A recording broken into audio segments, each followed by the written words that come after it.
பச்சை மயில் வாகனனே சிவபால சுப்பிரமணியனே வா, என் இச்சையெல்லாம் உன்மேலே வைத்தேன், எல்லளவும் பயமில்லையே. கொச்சை மொழியானாலும் உன்னை கொஞ்சி கொஞ்சி பாடிடுவேன், என் சர்ச்சையெல்லாம் மறைந்ததப்பா, எங்கும் சாந்தம் நிறைந்ததப்பா.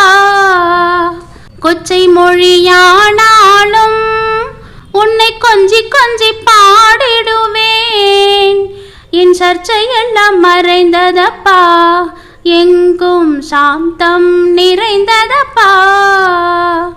நெஞ்சம் மாதில் கோவில் அமைத்தேன், அங்கே நேர்மை என்னும் தீபம் வைத்தேன், செஞ்சிளம்பு கொஞ்சம் வேளா முருகா